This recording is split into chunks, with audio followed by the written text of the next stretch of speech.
kwetagako Janet Kembabazi Mama Njovu Enterprises kwetagako video eno. Nja kwetagako Drunkard Master the Daily Drinking General Muhozi Kanyarugaba kwetagako video eno. Nja kwetagako MOP owa Kampala Central Muhammad Nsere kwetagako video eno tuleko wano. Nja kwetagako Kisawo Vuga Salimu Sale nkwetagako video eno wana woli nakaseko woli gulo woli luddawa nkwetagako video eno. Nja kwetagako Minister Okwero Ryemu nkwetagako video nawo tuleko bulungi wano. Nja kwetagako abamanyi abayo kumpi ne Honorable Tamaguzi Semakola Kiwanuka wenna kaseke mu montagne gajje ku video eno. Ndoza Semba ajja kubeera wekitiibwa olwa leader of opposition mpya mukulu Joel Senyonyi nkwetagako video eno nganda bagisimufungize okusembera kabera kakodyo kubamba sara kugatika mbantu bala bonna njala mu mpitiro mukulembeza ngo mundu wa Tabulanyi Centamu naye ati ameko wano dakika entono zana abali nawo then tulyoke tugende maaso akasembayo njagala mu mpitire buli propagandalist wa NRM yenna jali ngali ku TikTok ali ku Facebook ali ku Twitter ali luddawa mwenna mbetaaga ba NRM propagandalist mbetaaga wa ngera soka bateka mu kirasi mbasomese maze malemba naze mpambaze mujja kusira je muino kusira mutegereyo bulungi nyo mutegedde bulungi nyo yensonga lwaki njagala buli muntu atule wano video regena kubera yanjawulo njagala buli muntu yenna alina endagaano yettaka alina ekyapa otuleko bulungi wano wengendo genda buli omujja kutegerawo bulungi kati ndowooza katutandike ne video eno bulungi nnyo nga buli muntu yenna ateredde okujjako oba buli azamaanyi ennaku ze sibaddeewo obutebaza ba comrade bonna abadde basigala ku social media nga mukola omulimu guno oba buli azamaanyi obutebebaza. Alright, njera kubaza mwenna aba foot soldiers abali ku ground abakola omulimu gw'okutambuza struggle mwe bali nnyo balire ddala wonna woli ng'oli foot soldier ng'oli kyali ku mulamwa. I salute you. Njera kubaza ba comrade mwenna abakikubira ku TikTok mwe bali nnyo omulimu gwe mukola temujjanga okwo bali kutambuza struggle. Njera kubaza bonna abakolera ku bwenyi bw'ekitabo baganda bange mwenna bakyakola live streams namwe mbeta mwe bali kukola mulimu ogwo temujjanga okwo. Nfundikira ne baganda baffe bonna abali ku X oba gye muyita Twitter mwe bali nnyo kubanga mukola omulimu ogwo mwe bali kukola mulimu ogwo temujjanga okwo. Buli wonna emulaga muteekewo ekifuba kubanga kati tutandise bateekeko ekifuba batandise okukkiriza nti ekifuba bwekiri. Kale mwenna bali ku Twitter balamusizaako abakola demonstrations okwekalakasa okwetolensiyo namwe baagala nnyo mwe bali kukola. So ne bwe tuvaawo awo tuba twolekedde bulungi nnyo we tugenda okutandikira nga bulijjo nsooka n'akalowoozo wenva kalowoozo negenda ku KIGULA LUJJI notutandika video yaffe yatuleese olwaleero. Akalowoozo kalungi ala kagende buli munnayuganda yenna wooli oba oli wako okwaba obwe oba wabuuka n'obinyika mu nsuwa n'ova mu Uganda n'ogendako e Bulaaya kana akalowoozo kako era njagala okawulize bulungi nnyo. Era bwe tunaavira mu kalowoozo kano ojja kuba ofunyemu ekyamakulu oba wano batofunyemu Mukama ajja kubakwatiddeko. Akalowoozo kaleero kava mu lugero lugamba nti eyeeweza omumba gwe bazikuba. Kalowoozo kaleero kagenda kuva mu lugero lugamba nti eyeeweza omumba gwe bazikuba gwe bazikyappa. Lwaki nkozesezza olugero luno nti eyeewa ez'omumba gwe bazikyappa? Mwenna bannayuganda mukimanyi nti buli muntu ng'omuntu yatondebwa ku bubwe, alina omutwe ogugwe, alina obwongo bubwe, alina okutegera kukwe, alina n'embeera zize. Naye ensi egenda ekyusa embeera yonna ate n'etuuka otugattiramu ffenna lumu kitole. Kati mu kanyomera akaako okugatta ensi yonna kitole muno tusanzeemu ebizibu bingi nnyo mu kutugatta ffenna ekitole nga tukozesa social media oba emitimbagano emikwanira wala gituleetedde ebintu bingi nnyo bye tusiŋŋaanye mu bulamu nga oba olina okukkiriziganya nakyo oba okwawukana nakyo oba okiviirako ddala okiveeko okyesonyiwe. Lwaki njogedde ekigambo ekyo? Gwe munnayuganda yenna ng'olina akatengo, munnayuganda yenna ng'okaba mangu, olina ensonyi kwegati wamanyiira kukalakata oba kuyisa mu maaso, kozesa omutimbagano mu ngeri etagenda kuteeka ku levo ya kulabisa. Kubanga social media mutimbagano oguli ku mutendera gw'ensi yonna nti buli muntu alina essimu ya buyonjo ng'alina Facebook, alina TikTok, alina Twitter, alina TikTok asobola okulaba ekintu kyonna ky'opostinze oba ekintu kyonna ky'otaddeyo era alina olukusa okukomentinga ku kintu ekyo mu ngeri gy'aba ayagadde okusinziira ye bw'aba alaba. Nkiddamu omuntu oyo waddemba okukomentinga ku kintu ekyo okusinziira ye nga bw'alaba. Nakugamba buli muntu mu nsi muno alina obwongo bwe, alina omutwe gwe, era buli muntu alina engeri gy'alamu ekintu ky'oba otadde ku social media. Kati wange oli w'omutima mutono olina akatengo otya social media wandibadde ogirabako bulabe bw'oti n'otapostinga oba n'otakomentinga. Nazize kuno yevuddeko katono nga tetunnafuna social media platform zino. Abantu twakozesanga nnyo bakameramman ne bajja ne bakuba ebifaananyi ne tubiteeka mu albums ne tubiteekaawo, abantu ne bajja ne babikola mu album n'alaba ebifaananyi n'agenda, oba ne bakwatanga bu video babuteeka ku CD oba ne babuteeka ku flash oba ne babuteeka ku tapes ziri ezabeera ze twateekanga mu deeke n'olaba ku TV. Kati ogwo omutendera twaguvaako Katonda atujjawo n'atusuusa. Kati ebintu biri ku social media. Okuba ekifaananyi n'okya-uploadinga ku social media, okola ka video n'okatera ku social media, kale ebintu byonna tubitadde ku mutimbagano. Kati buli muntu alaba ekintu ekyo alina engeri gy'akiramu era engeri gy'akikomentingamu. Kati gwe taata atayagala kwogera ku kintu kyonna oba bakyogedde ku bulungi oba bubi, nkusaba topostinga kintu ekyo. Bw'oba oyagala kusigaza privacy yo, topostinga kintu ekyo, sigaza privacy yo. Kubanga ojja postinga ekintu oli akirabemu ango ndala akomentinga oyombe, gye munakomekeza mugenda kwevuma nga bandi bali tosobola muvuma. Bw'opostinga video buli muntu agenda gikomentingako okusinziira bw'aba agirabye n'ebigirimu. Kati bw'obanga olina akatengo, olina akatima katono, otyo okukalakata, otyo okuwalabula, mbadde nkusaba topostinga kintu kyonna.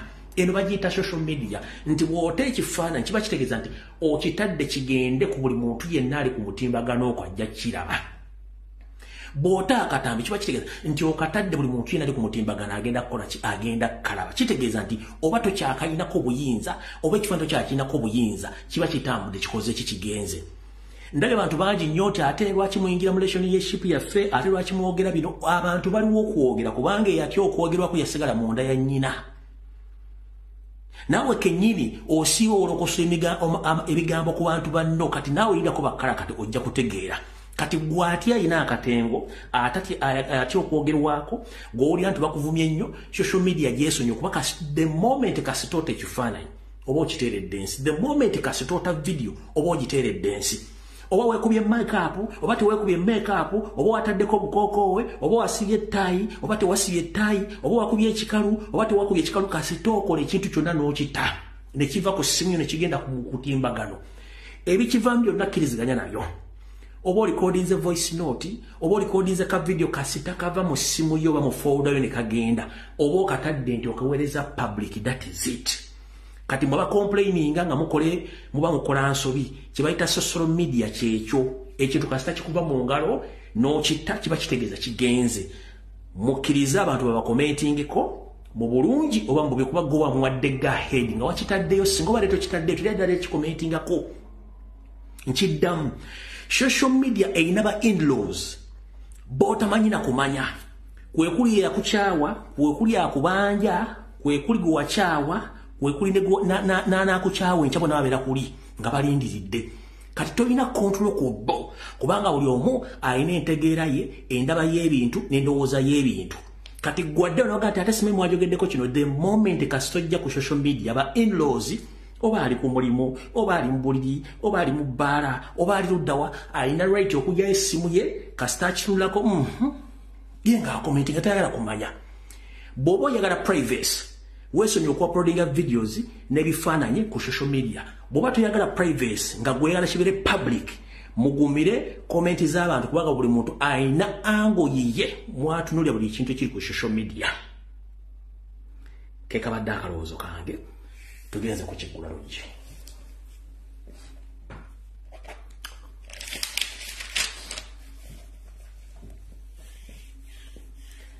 Ekigula Lujji kya leero nno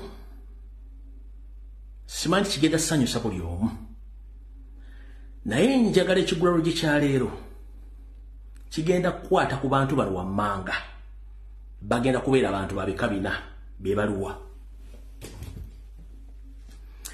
Njagala omuzadde omukyala, omuzadde omwami, kigenda kukwata ku baana ab'obuwala, abaana ab'obulenzi. kigenda kwata ne ku bannayuganda bonna ne mu komite gye tuwangaalira kyekigula LUJJI kya leero. Njagala mumpulirize bulungi nnyo era njagala mukisera mu kiteefu social media anaaba akiwulidde nga kimuyingidde sifa ku bulumi bwe kasita naaba nga akifunyemu amakulu gaakyo, sifa ku butya bw'ogenda kifuna kasita onoba ng'otegedde amakulu g'ekigula LUJJI kya leero. Kyekyenjawulo kyenna ku bantu bonna bagula ku social media. Nzija n'enkuwa ekintu n'ekikulekerawo awo gwe nekikutakula obwongo n'okirowoozaako oluvannyuma n'okitegeera. Tugenze ku kigula LUJJI kya leero. Era kino ekigula LUJJI kya leero kigenderamu n'aba LC1 n'ab'ebyokwerinda okwetoola eggwanga lyonna. Mukiwulirize bulungi nnyo.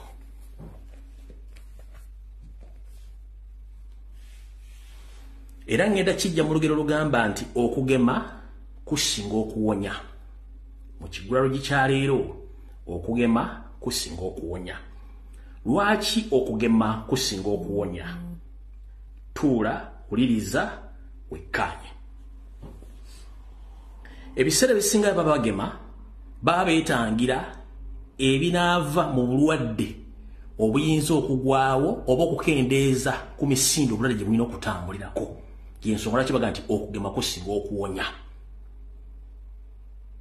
Kino njagala mukiwulirize bulungi n'obwegendereza.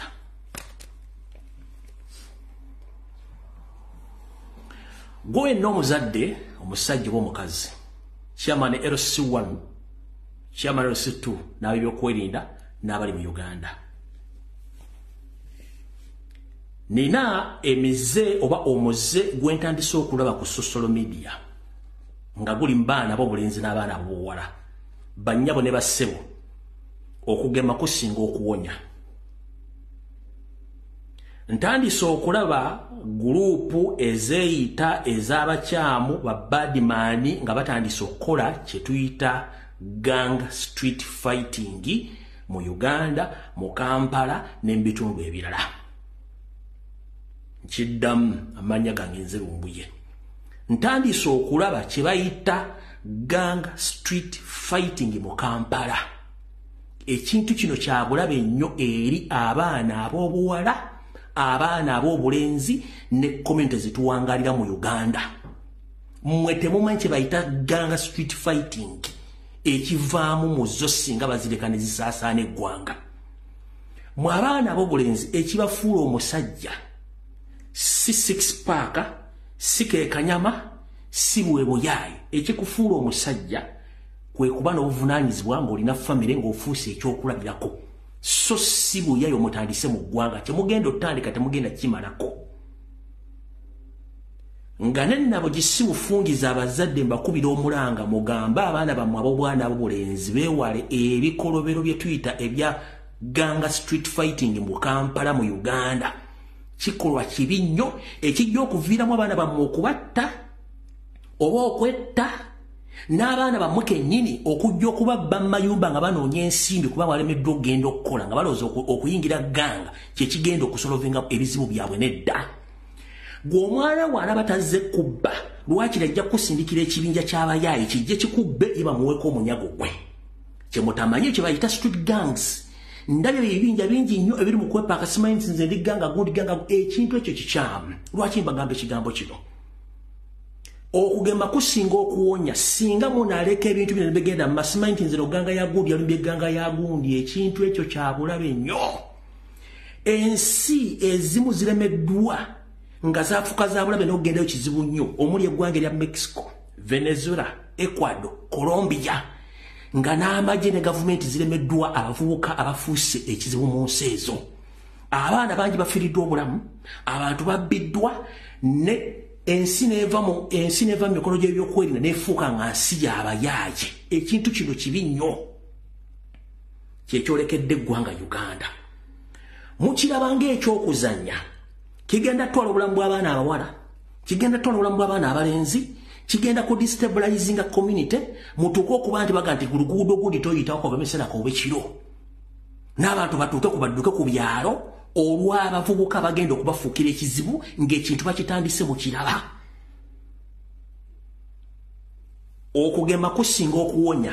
Ogwo omuze mbadde ngulaba Mexico Brazil, Ecuador, Colombia. Ezo ganga fighting or ganga street fighting zivirako okutunda ebiragalagala. Zivirako emizajo obulisamanyi. Jivirako obubbi bw'emmundu, jivirako obutemu. Obutaliko wadalina. Ekisa kiza n'otuuka nga poliisi n'amagye tebasasobola containinga mbeera eyo. Kubanga mu kigalidde nga kikula mulaba. Ngenda kusaba bazadde poliisi ab'ebyobuyinza mutuyambe mukapinge situation eyo bamutandika okukola ku situation ng'obudde bukyali. Otherwise singa muna akireka ne kigenda maaso ng'avuka batandise okukola ganga musineze ngenda kulumba gundi mukube ebintu ebyabulabe ennyo mulinga ebintu ebikyamu nnyo.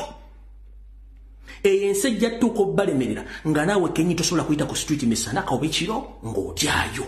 Kati nze mbabuulidde omanyize byange mbyogera kate ng'omusezi agula essijani ebyobulakira bakuwensi ebyokulaba ekola kuwa ebiri ensinga Ecuador, ensinga Argentina, Brazil, Colombia, Mexico. Olina ebitundu gy'otayita kobere wa amagye kobere wa poliisi nga byasalibwako naye nga byatandika nga buno butandise Kampala musimefe tugende simanye eggaali yagundi yalimba eggaali yagundi. That is a total nonsense.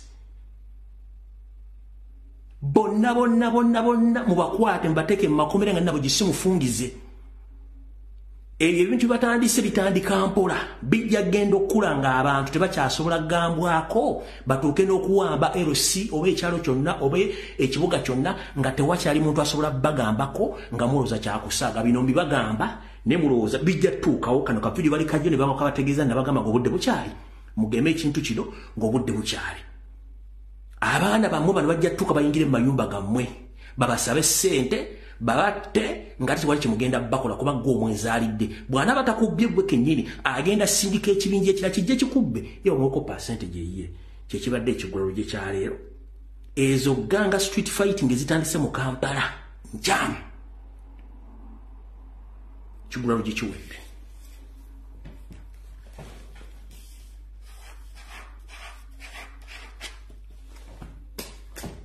Mala okunywa ku mazzi.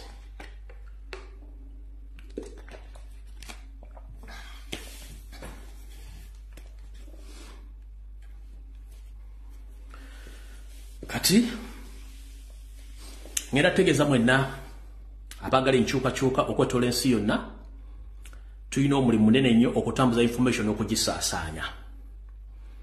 Njala kwebaza omukulembeze waffe omulonde w'eggwanga Robert Kyagulanyi Ssentamu nti ogenze byafaayo mu bannabyabufuzi bonna okuba nti osobodde okulabisa regimu ya Yoseeri obufu obutemu n'obukyambwayo okwetola ensi yonna ate nga n'ekiddako kiri mu ngalo zo. Tekibangawo ku rekodi mu nsi yonna okulabisa omukulembeze nga Yoseeri ku stage y'ensi yonna. Wadde waliwo aboogera ebikikinika abo tubamanyi kubanga baliwo kwogera ate basasula kwogerwa. Banyabo ne bassebo tubadde ku mutimbagano guno omwaka tukutte gwako 5 nga tugulawo Facebook accounts page ne bazitwala nga hackers batwala page ezo nga balwana ne information ne batuko twogera abafuukule nenga ffe tusirise. Naye abasajja bano tulize tubaga programs zabe bataddewo abaana banja basoma IT okutandika okugula fake accounts ku Twitter, ku Facebook, ku TikTok kubanga bakola kye Twitter counter attacking the information. Muno bakola blackmail, propaganda, divide, buli kimu kyonna bakikola. Nefu lwokuba nti bali right information tetulekana nabo tubaleka. Lwokuba nti president akoze wamaanyi nnyo okulabisa. For the first time in Ugandan history, Yoseeri ne kampuni yabadde akozesa okusiba amawulire agava mu Uganda eya BBC yavudde obutereevu nerangirira nti bakizudde nti mu Uganda mulimu fake accounts mpitirivu nnyo ezikozesebwa ba government propagandalist okwonoona amanya ga Kyagulanyi n'okuzibira ebikolwa bya Yoseeri bibadde akola okwetola ensi yonna okwotola East and Central Africa n'okuwamba n'okutta abantu. Mujjukire Yoseeri alina abakozi basasula ssente okuliko omukyalo Munyarwanda ali mu BBC n'omusajja bamwita Alan Kasujja. Ne bulanga information yayise kwabo n'etuuka okuba nti yagenze n'efulumanga mwajuulidde kuba twagibatereddeko. Kiba kitegeeza nti omulimu tugukoze ka information kaluwa kuba banjira kabazanyirako mu katege ne bukati kaliwo wano tujja kuba tugenda manenza mu akategedde bulungi nnyo. So kiba kitegeeza nti tutambuddeko sofa okutambuza information. Ku information yemu mu kusaasanya information okulabisa Museveni. Tulina abantu bangi nnyo nga bwakwata essimu olaba entegeera ye n'ebigambo ebimuvaamu. Tutandise okumanya abantu entegeera yaabwe n'ebigambo ebibavaamu. So teweewuunya bw'osanga omwana gw'azadde naye ng'alowooza nga taata, ekyo si kikulu.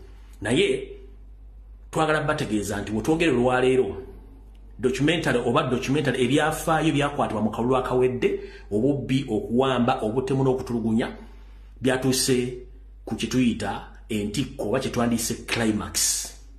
Eragirwako ebifaananyi ebiba byakwatibwa muri buliwo n'ebyazanyibwa obuzanyibwa, ne kati kino kyakwatibwa mu buliwo kyetuyita documentary nti documentary ya president yakwata ku byaliwo byonna yatuuse ku mutendera ogw'ebiragwa ku nsi yonna gwe tuyita Oscar, era nga yalondeddwa.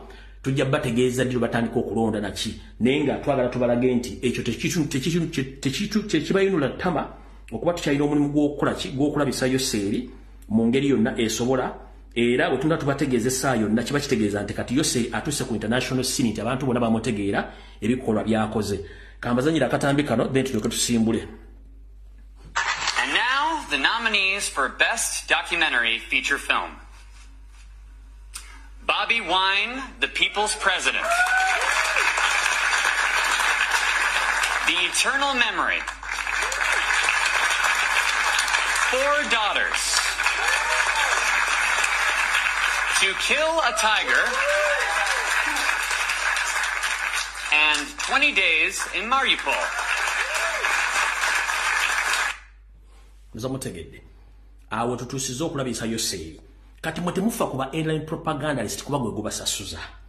Eno Oscar yesinga mu nsi yonna okuba nti erabibwa n'okuwa ebirabo abo abatuusiza okulabisa n'okusomesa ensi yonna mu kulwanyisa obumenyi bw'amateeka n'eddembe ly'obuntu. Kati documentary yatuuseyo era yanominatingiddwa. Kati kitegeeza ki? Awo Museveni tasobola kuteeka wadde n'ekikumi, kiba kitegeeza nti tuba tugenda kukola omulimu butereevu nti kati buli kimu kiri open tukiraba bulungi nnyo. Kankabadire bulungi mulyoke mutegeere okulabisa Museveni okutuuse. Okawulira bulungi nnyo. And now the nominees for Best Documentary Feature Film. Bobby Wine, The People's President. The Eternal Memory. Awo tetugenda kulwawo. Mutegedde bulungi nnyo. Ekyo kiwedde okulabisa ku international level kati kabere senator waawa, kabere president wansi ki, kabere film star ki, kabere celebrity ki across the globe amanyi Museveni yani. Tamumanyi nga president wabula the most worst dictator has ever been witnessed by the world. Nti ye dictator akyasooka okuba nga exposingwa nga akyali mulamu nga taliko kuwaayiriza nga yebwe yawaayiriza Amini. Kino kye exposinga Museveni ku international level kati kabere president ngali bali luddawa amanyi Museveni yani obukyamu bwe obutembwe na buli kimu. So kati ensi yonna etadde amaaso ku Uganda. Mukitegedde bulungi nnyo. Gwe mulimu gwe twagala okusooka okulaga. Omanyi totakibenga tunakikenenya ndusu. Museveni abali ne batuyita abali n'abasajja n'abakazi ku international level betuyita ba lobbyist. Lobbyist omulimu gwa kukuba kadingidi wako okuwujja bunyama ku buli office kino kye babagamba si kituufu, kino kye kituufu ne bayisaawo ne muganda wali abaana babagamba mu kiti kye si kituufu tebali bawamba baana. So ekyo nekibanga kye tukoze ki twakiyise katwala genda ku mutendero oguddako era nga nkyali mwaka akanyomero. Ebiseera bisinga wano njala mu kwate bulungi nnyo. Nkola video kuna ku Rocksatu Olwokutaano n'Olwessande mu Bulange Mengo. Mu recording bulamu wange si deleting ngayo video wadde ne mukebere ne message sola deleting. Ate sikola short videos. Nkola video za 2 hours, sikola video ya 15 or 10 minutes. Nkola video za 2 hours over 1.5 hour. Buli nsonga yonna ngirambulula bulungi ate si deleting a video. Kati mba NLM propagandalist n'abatalina content na byagula ku social media. Mujja ne mu record ne musala video zange ne mutandika okugatta information nga mwagala era genti nayogedde ekigambo ekikyamu ku president wa ku muntu omulala yenna go mwagala information ebenge ekubagana. Please njala bagamba eyo system yavaawo. Propaganda abantu bamutegera ku international level. Nze video zange zibeerako 24/7 zibeerako gone wono kwata video eno ogisala muno kyuse kigambo no gataka ekirala. That's a wastage of time.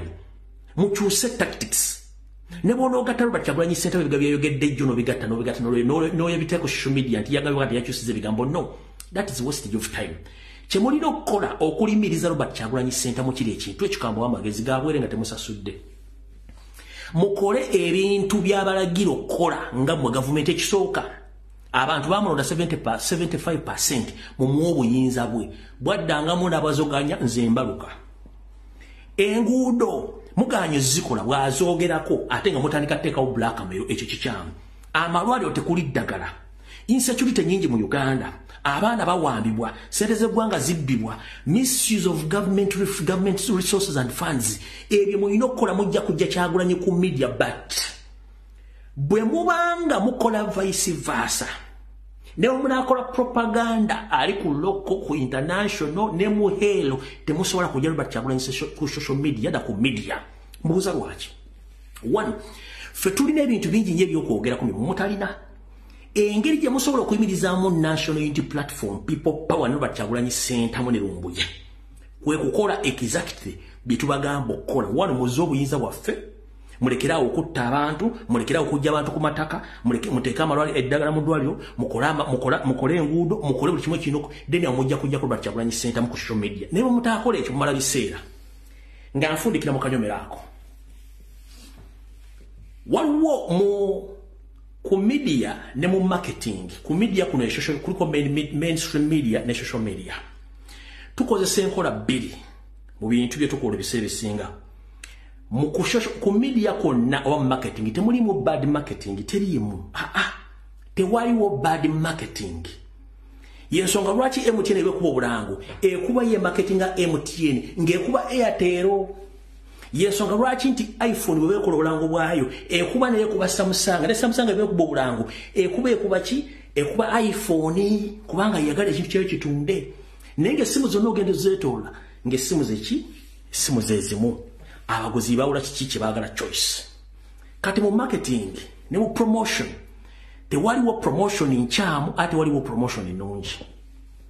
Kati mwabakira ku makya ne bakuwa emitwalo 5 ojja ovume Kyagulanyi. Muganda ange tuvuma Kyagulanyi tulina ebintu bibiri. Waliwo mwe kyemukola kye mutamanyi kankibategeeza omunaafuna ku bwongo mukitegeere. Kyagulanyi alina omukisa, alina obuwagizi. Eyo added advantage ku ye weeri tusobola gimujjako. Alina omukisa, alina obuwagizi. Kati mwe kyemukola bakiyita sympathy card kyemupromotinga ku ludda lwa Kyagulanyi. Ekyo kibeera mu bantu bwe batabe bannampa wengwa. Oba mpagire Museveni, oba siwagira Museveni, oba mpagire Kyagulanyi, oba siwagira Kyagulanyi. Kati gy'okoma okuvuma Kyagulanyi, oli atalina wa watufu waagwa. Ajja n'obulumi buli lwaki bavuma nnyo Kyagulanyi ne yeegatta ku sayidi ya Kyagulanyi kye bayita sympathy card mwe gye muzannyira Kyagulanyi. And whoever pays you to do so on a daily basis, every minute, every hour is promoting Robert Kyagulanyi Ssentamu indirectly. Eyo card ne ku international level kweri. Tulaba nti Trump bamwogerako bimu Amerika. Byomwogerako ennaku zino ali mu kuwangula bubi nnyo. Ninga ate jjo baliddawa tebamwogerako bibi. Kati kyo tuyita sympathy card. Eri very expensive to maintain. Very expensive to maintain. That's why mwe temugimanyi. Eyo sympathy card mbi kubanga weebwa wawa. Sympathy card egwa mu bantu bannampa wengwa. Museveni namukoowa. Kyagulanyi ono anajjako akasajja kano. Oyo ngali wano. Kati bw'ovuma Kyagulanyi n'oteekawo n'ebitamukwatako n'obimuvuma. Omwana nga bamuvumye nnyo, omwana nga amwogeredde amafuukuulo, omwana wa Katonda ate nga alwanirira ffe. Automatically omuntu oyo oba omuwadde omukisa okwagala Robert Kyagulanyi Ssentamu lwa nsonga eri gye tuyita omukisa gwe ne sapoti gy'alina teri asobola kuvayo kusala kudda esayidi eno. Kati ate gwe eno gy'omuvuma bali bannampa wengwa be bagwa mu kaadi eri gye tuyita ya sympathy card gye mukola every minute, every hour, every day, the moment okwata essimu n'ovuma Kyagulanyi ku kintu ky'atamanyiko ky'atalinaako mutwe n'amagulu. You are promoting him direct or indirect without knowing. Kati Museveni leba chaliba mujara bagamba. Mweche mukola temuchimanyi. How many times wolinga Museveni amogera ku social media? Okujonga tumwogera ko negatively. Tumwogera ko mu bintu ebikyambi akoze nga bwebiri physical birabika ko. Museveni tumwogera ko negatively. Lwaki tumwogera ko negatively? Kubanga ya in charge ya bobuyinza bana Uganda. Kati mwate abawumba tutu abasajja n'abakazi bakiwa kuwa sente ovuma Robert Kyagulanyi sente as if is the one in the power. That's wrong. Kyagulanyi si yali mbuyinza fe tuwogera ku Museveni negatively kubanga yabba obuyinza kati ate fe tuwogera ku Kyagulanyi positively kubanga bye twetaaga akole yalina obbikola wakati bamubako obuyinza kati yawula ekitakamba tuwopera n'entula kyekizibu kimwena temukozesa bwongo. Tuwogera ku Museveni negatively kubanga yatwala obuyinza bwaffe. That is a must. Kati gobo yogera ku Kyagulanyi as if is the one in the office of power. Cow mentality. That means you are still promoting Robert Kyagulanyi Center 100% without knowing it. You are promoting him. No one ganti akera kukusimba bitoke mu lukudo. What's the problem with planting those banana plantations in those poor roads? What's the problem? Yaganyo zikola no. Yaganyo teke dagala maralio no. Yakufunisa vizo gende weru joli no. Kubanga agende ngense kulemye. Yaganyo teka dagala no. Kachentogezo bateka nti momwina chemutamanyi ayefula nti mwasoma nengo kusoma kwa Mungu bachibayita marketing ne promotion ibintu bibiri byanja ulonenga ate bikole kintu kyekimu.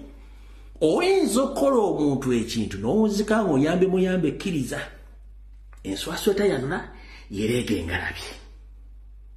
Nze njagala obbe bazanyo mu bali ndala kyonna ky'omwogerako kimukolera. Omanyi sente mmeka Museveni zasasula ku CNN okwogera ku linnya lye? Omanyi sente mmeka Museveni zasasula ku Al Jazeera okwogera ku linnya lye? Omanyi sente mmeka Museveni zasasula ku BBC okublocking information okwogera ku linnya lye? Omanyi sente mmeka Museveni zasasula ba lobbyist across the world to protect his bad image across the world? Tozimanyi ba Kyagulanyi, he doesn't pay any coin to anyone to promote or to talk about his name. You are wasting your time, your energy ku sente on promoting ekintu kyemutamanyi. How many times have you been talking about Muhoozi right now? He's nowhere to be seen. Abantu bakola ne stunt babogereko mu mawulire Kyagulanyi tayitaga kola stunt. Mukimutamanyi mu promotion ne marketing buli kintu kyonna kyoyogera ku kintu kyonna kiba kikitunda tekikissa wansi. Kati mbe bufuzi bayite biri ebintu ebi numbers ne media. Olina atula kusimya Kyagulanyi kati ali mu movie ndoga ali mu movie no mboza movie etegeeza ki nga takimanyi ate kati yavudde akamunonya ebyo tuyita direct and indirect promotion. In the good way or the bad way you are promoting him. Nkubuuliddeko waliwo sayidi eri ya Nampawengwa egamba Museveni twamukowa ne Kyagulanyi alajjako omusajja n'asokana kati buli lwovuma Kyagulanyi oba kwase nako go kwase nako ajja wa Kyagulanyi direct. Buli lwovuma omuntu ebeera yamukwatibwako ennaku n'asala nadda ku sayidi ye. Kinoonyerezeeko mujja kunneebaza edda bwe mba nga mukyakola bwe mutyo Kyagulanyi agenda balumya emitwe ate wali tagenda kuvaawo.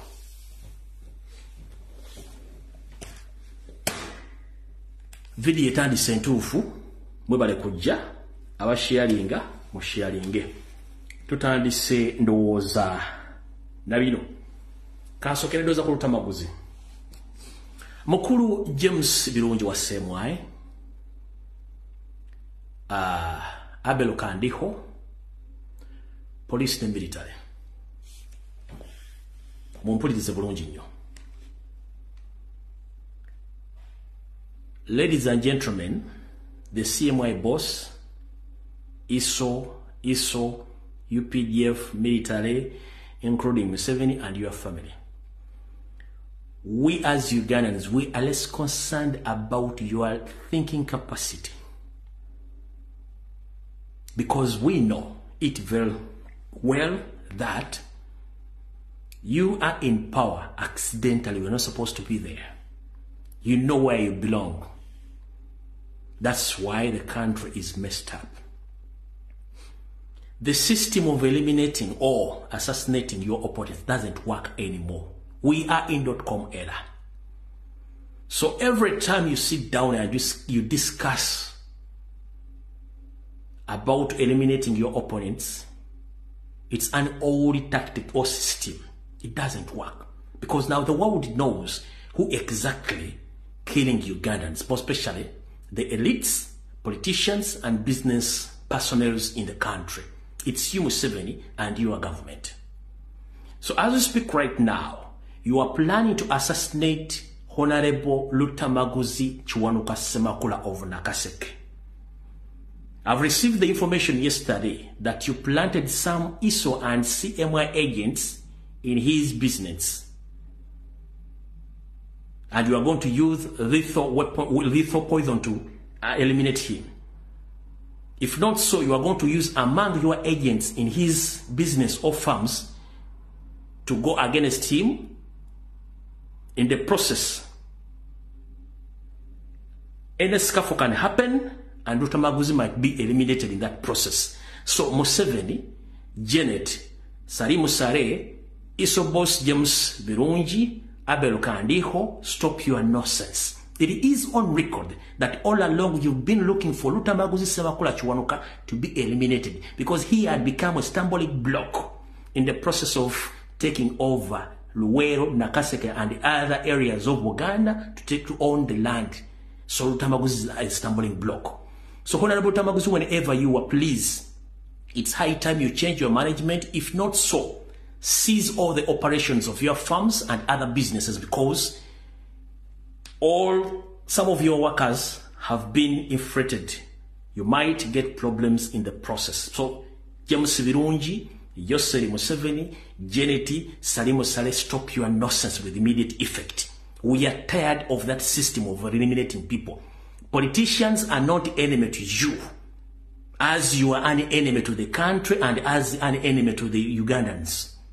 The last person whom I'm going to inform about his security status is the new elected leader of opposition, Mr. Joel Senyonyi. Whenever you are, please be aware that Anita Mongi is on mission plus his boss Museveni also to get rid of you by using some of their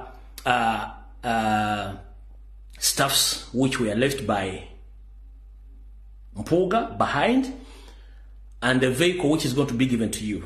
Please don't accept the vehicle which is going to be given to you because the rightful vehicle which was supposed to be given to you was given to Mpuga, and now they are going to give you the old vehicle which was used by Lebeka Aritwala Kadaga, and that vehicle is tempted.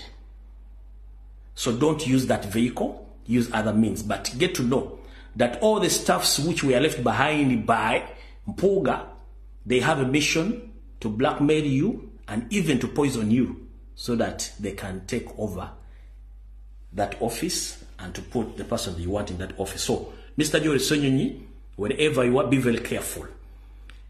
Ekyo nakyo kyogedde njagala bwe nkukozesa statement ez'oluzungu mba njagala embassies, international community n'abantu abefuna tamayi luzungu bategere ensonga zino, bategere nga ne Museveni kennyini kwali, bategere ebikola bakola. Mukulu Joel Senyonyi nkugambye nti emmotoka gye bali balina okuwempya bagiwadde Mpuuga, emmotoka Lebeka Kadaga gye yaleka gye bagenda okuwa n'emmotoka eyo nkwatemu erimu ebizibu togikkiriza.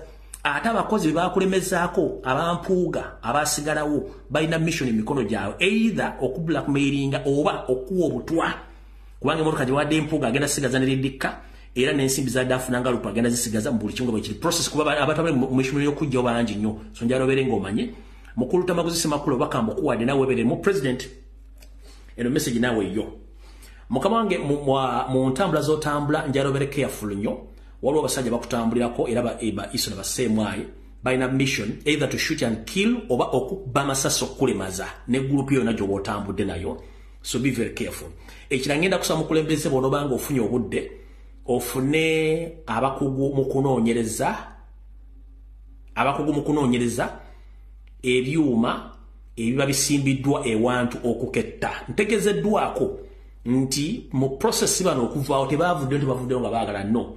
balina ebintu batandise okusimba ku makago okwetolola n'okuwuliziganya biki byoyogera okwetolola ekisaakaate kyo kyonna so mbadde nkusaba onoonya aba expert balina ebyuma bisobola okuwuliza oba basimbye ebyuma oba basimbye ekintu kyonna okuba nti bakola ki batandika kubanga kati baagala kubanga bafuna direct conversation n'abantu either oli mu compound oba oli mu nnyumba yo basobola okulya conversation bulungi nga basobola okusika amaloboozi ago bulungi biki ky'oba oyogedde nga baagala okumakinga sure nti buli kimu ky'oba oyogedde bakifuna ku ssimu oba nga bakifuna okuva wonna mu kitundu awo information nakyo njagala okitegere bulungi nnyo njalobere ng'oli awo ya about that awo tuvuddewo ndowooza mujja kuba mutegedde bulungi nnyo kati kano kamesi njala kagendererwa na Uganda mwenna buli munnauganda yenna ng'oli mu Kampala mukono wa Kiso njala kugamba temuli safe waliwo enteekateeka namuteeka ze njogerako bw'obanga olwadde n'ogenda mu malwaliro ga Kiruddu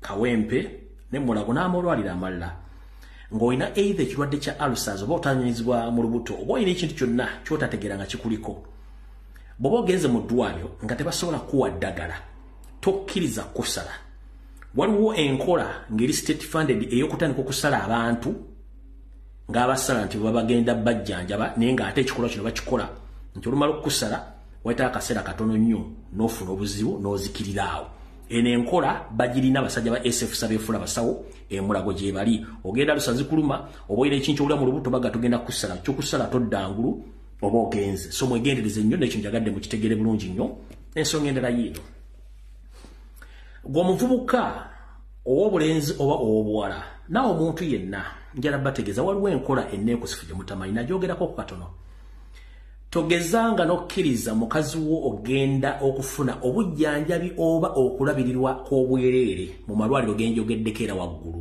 oba wabweru w'amalwaliro ago waliwo kiriniki eziragirirwa abantu nti oba oli wa lubuto ogenda mu kiriniki gundi bayamba bakyala b'embuto bayamba bavubuka okubabuulira n'okubasomesa waliwo kiriniki ezisitagingiddwa nga zino ziriwo kukomya abakyala indirect n'okutaminatinga abaana baabwe okufuuka ebingiringiri mu ngeri esoboka kati mu abaana b'obuwala n'obulenzi enkola yino gye mutamanyi ennaku zino temwebuuza lwaki abaana ab'obulenzi ku sipiidi y'amaanyi batandise okufuuka abakazi abaana ab'obuwala ku sipiidi y'awaggulu batandise okufuuka abalenzi enkola eyo mbadde mugimanyi nti weeri mu Kampala kati waliwo ekintu kye bamaze ebbanga bakikola bagaba treatment ne bakuwa ne ssente ne bakuwa amakerenda tegajjanja bakirwadde gundi ne bakuwa amakerenda agakyusa obutonde bwo mpola mpola bana abasajja n'abakazi bakyusa obutonde bw'abaana bwamwe nga temumanyi abadde omwana ategeera nga mulenzi bulungi nnyo otandika okwemuula kyovula nti kati abaana bafuuka abaana ab'obuwala abafuuka abasajja siloole bangi nnyo beeyongedde n'abaana b'obulenzi abafuuka abakazi mu mbeera n'ebikolwa beeyongedde kino kiva mu makerenda gabawa okukyusa hormones bwe butafaale bututonde bwamu obwawula wakati w'omusajja n'omukazi enfaanana n'ebikolwa n'endowooza n'embeera mu buki mu butonde naye abasajja bano balina enteekateeka ekendeeza obuzaale bw'abantu ku nsi bwe bakuwa amakerenda gali gagenda gakukyusa bulungi nnyo ne gakujja ku kirowoozo ky'okubeera omusajja ne gakufa ku kirowoozo ky'okubeera omusajja ne gakufa ku kirowoozo ky'okufuuka omukazi ne gakujja ku kirowoozo ky'okufuuka omukazi ne gakufuta ku kirowoozo ky'okufuuka omusajja ky'ovola nti sipiidi ku bavugira empanka etandise okweyongera avuuka beekuba make-up abeesiga lipusitiiki abeeyisa ng'abakazi abatambula ng'abakazi abambala ng'abakazi ennamba egenda erinnya era ekivaamu abaana bano bonna batandise bakyusa obwongo ekyo kigenda mu Kampala mu Buganda wano kigenda kiri ku high speed mujja kitegeera nkibagambire mujja kitegeera oluvannyuma nnyo nga mbagamba video ezange si za 0.05 GB RAM nedda ntandikira ku 5 GB okweyongera waggulu nkidda mu video ezange si za 0.05 GB RAM ng'obwongo bukomaawo za 5 GB okweyongera waggulu mujja kiraba ne video zino mujja zijjayo bwe nabanga wendi basiriiwo ekigambo ekyo kigenda mu Kampala mukono ontebe wa Kiso kigenda mu maaso abaana bangi ab'obulenzi batandise okufuuka abaana ab'obuwala okwemoola okwekuba ebizigo okutandika okweyisanga abakazi ne batandika okukola ebintu bitategereka n'abaana ab'obuwala okutandika okukola ebintu by'abalenzi n'okwefuula abalenzi era ogenda okulya oyo muze gwalimu nti si muvuzi wa mpanka awe wetampa esekundi bigenda maaso byonna bitegere bulungi nnyo. So abazadde mwegendereze nnyo, muve ku bintu by'owerera abaana ab'obuwala, muve ku bintu by'owerera abaana ab'obulenzi,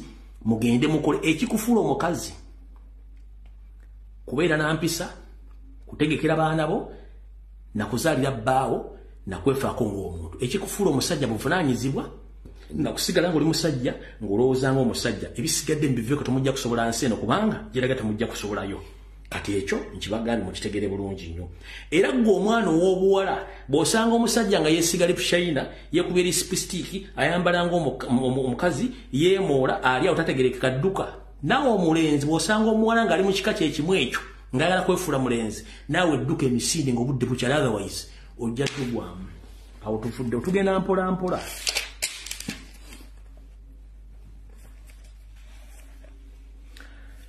Kansubire nti Muhammad Nsereko otuuse tugenda kusembyayo, njala tugende wano ku yino information abantu bagitegeere.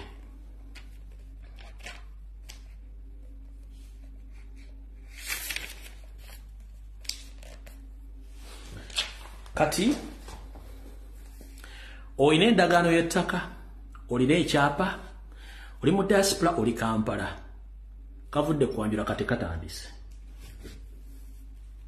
Kasooke mbazanyire video eno mbawo information mugenda kutya.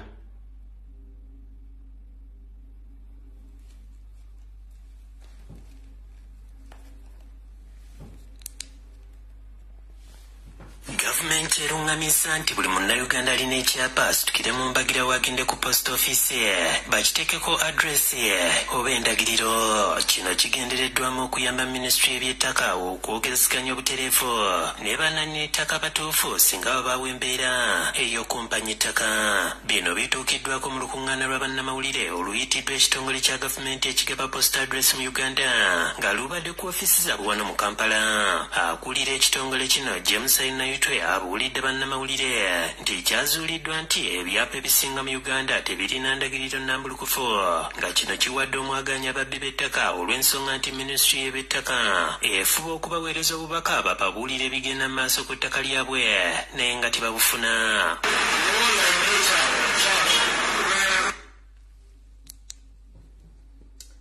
Akulira post office James Ayinayitwe. How are you, Mr. Ayinayitwe? Hope you are doing fine. So you think Ayinayitwe, we Ugandans, we are so hopeless and we are stupid because your name is Ayinayitwe. Go and eat your mother something. We follow the constitutions and we've been there and we shall be there and you leave that office forever. Mukulu Ayinayitwe, gobo tulaba kama tuba nayo na mutuyita basiru. Buli kintu kyonna ekirina okuyita ekikwata ku munnayuganda kirina kuyita mu setteeserezo w'eggwanga kye tuyita parliament, ekiyita mu constitution.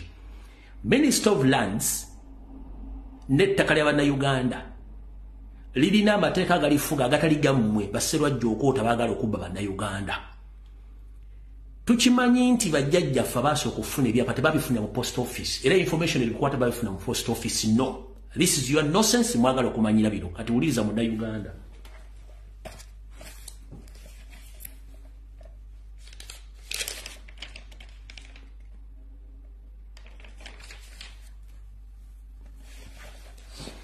Munnayuganda wonna wooli oba onyumira politics oba tonyumira politics, kino kya bulamu bwo baana bo na bigagga wansibirano. Ku Sunday ngera ku z'omwezi 21 omwezi guno gwe tulimu gwe tutannakuba nnyuma, abantu bano wammanga basinkana.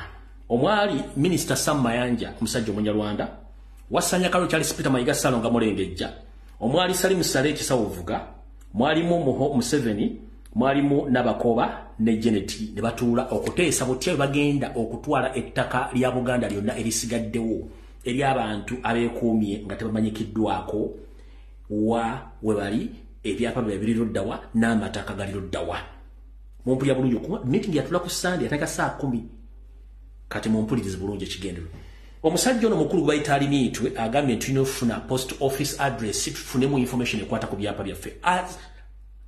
Nga ddiiro ekyali kibaddewo tekibangawo. Ekigendera kya video eno baagala kuddira okufuna direct information ne contact n'okumanya ebyapa bya bannayuganda bali mu Uganda bakyalina amataka bali bameka era bali luddawa era amataka gano gali mu bitundu ki. 1 Museveni ayagala kutwala ekibuga Kampala Mukono Wakiso Mpigi Masaka mu byonna Buganda ayagala twala nenge kikyamusiri ayinayo betuyita ba absent landlords ne ba silent landlords nga abo tebamanyi ettaka lyabwe liyita luddawa ani nnyiniyo tebamanyi kikwata information tebagirina kati kyebaagala okukola baagadde bakozesa advantage olwokuba tebazobola bannayuganda basiru nti batandika okugenda bagule post address mufunenga information the moment bagenda kubuuza ettaka liri mu kitundu ki buloko ki what byonna biri mu post office addresses kigenda kuwa access ku Museveni n'abakooba n'ababbi b'ettaka okumanya ettaka lye badde baagala olalongo bali banyiri bali luddawa. Kati mukulu alinitwe Yosef Bahabulwa Judith Kembabazi n'abakooba Judith n'abala abagwa mu category njala bategeeza bamaama ne bataata ettaka tiriko mipiira era ettaka tebalitwalira mu nsawo nga waleti ettaka lyo ligenda sigala ne bwe munaalikyusa ne muliza mumala biseera. That is a total wastage of time. Munnayuganda tekakutana n'ogenda n'ogulawo akasanduuke ka posta togeza ekyapa kyo n'ettaka lyo oba oliwaddeyo bano babbi banoonya kufuna byapa byonna ebibadde bisirikiddwa nga ne bananyiro tebamanyikiddwa. Oba mmanyidde mu politics sooka oteeke politics aside nyamba mmwe kuba ino information bajjajjikuwa ku TV wa ku radio togeza n'ogula post address box no kubanga soka webuze bukyanga Uganda efuna obwetwaze bali bagenda nti na Uganda ali entitled ogula post office ngera agigulawo papasire kumanya information ekwata ku byapa bye bwali okifuna bagasa ogere mu post office ofuna ekyapa kino bakikoze meeting gye batuddemu basobole okubanga bafuna information ekwata ku byapa. 1 Museveni alina sedeza ba investor be yabba nga yagala bafunira ttaka tanafuna byapa ebyo.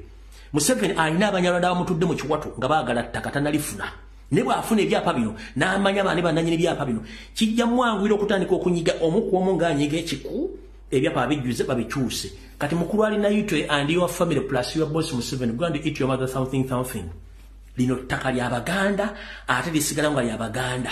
So gwe Muganda munnange omusoga omunyankole omutoolo omukiga ng'oli mu Buganda wonna w'oli togeza n'owaagenda n'ogulawo simanyi ogulawo post address togigulawo post office UTL byonna byafa n'okuzika kwagwa kati omulambo gunazuukira mu kugula byapa. Zemboza the dead Uganda Telecommunication Commission and Uganda Post died long time ago and it doesn't function anymore. So how comes that post office has resurrected again in the process of registering all land owners in Uganda? Mulinga de kasoli o matalaga mwagala kubba ne gumanyira. We can speak and we shall talk until cows goes back home. Oba volume kole bateri kutujja byogera mujazisanga ku social media platform zonna temugeza ne mugula post address box yonna eno mission impanvu bana basajja baagala kubbata kalya mmwe babulide meeting abagituddemu kiche baagala kubanga eriyo ba absent landlords nga tebamanyikiddwako eriyo ba silent landlords nga bo baasirika n'asirika n'ekyapa kye kati bano baagala kutwala ttaka eryo nga bakozesa kintu ekyo kati gwe mukulu ali niitwe n'akabinja kamwe konna mweriko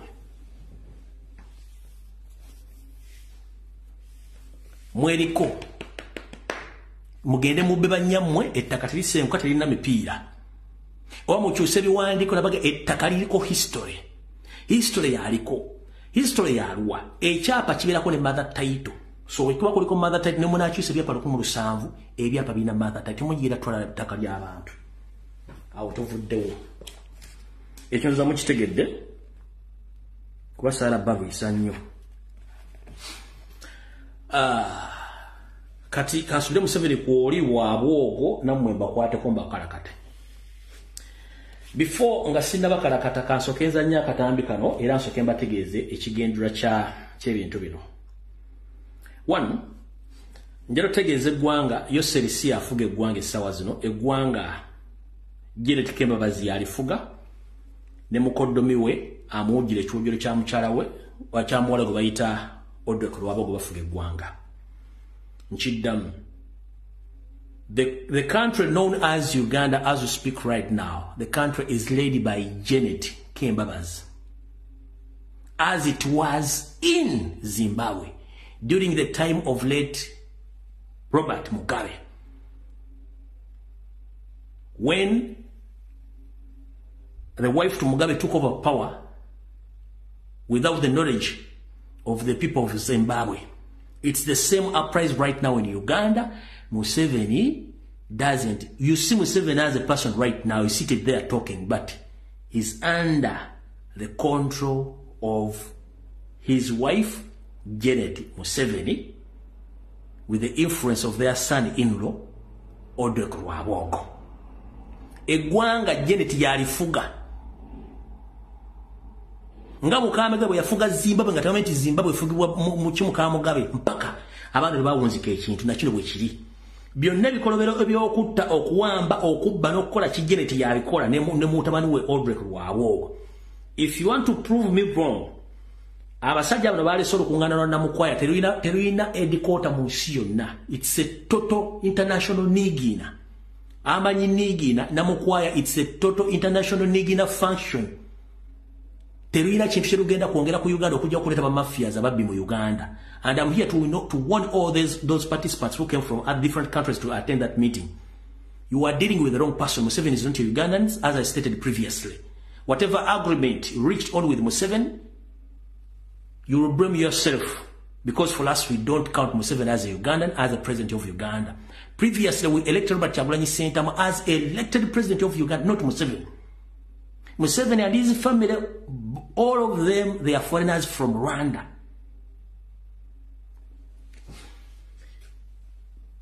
Eyabaddeko nga chairman wa Namukwaya olwabazenga wa Museveni okufuuka chairman wa Namukwaya naye ekyasinze okubategeeza nti omusajja yayikadda Windows yabuuzizza kati kiki ekiddako kubanga taliiwo is out of place omusajja taliiwo yabuuzizza ki ekiddako.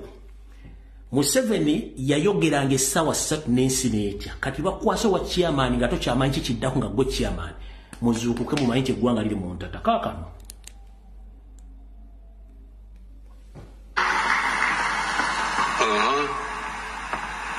Chidako. You give the floor to Cuba Vice President, Chair of G7. And the Chija, the Juna. Doria. Program here. Oh, here. Okay. I'm getting trained to be chairman. The man is training me how to be chairman. Much take it. Ekintu kyonna kyakola kati Museveni ajja nakwogera ekigambo kye mutawulirako mu nsi y'ensi ejja kutya kankaddemu bamuwadde wa chairman wa Namukwaya yagambye kati kiki ekiddako. He doesn't understand anything. Oba yabadde amanyi talina mu Namukwaya n'abyowulira bino ebigambo si byange.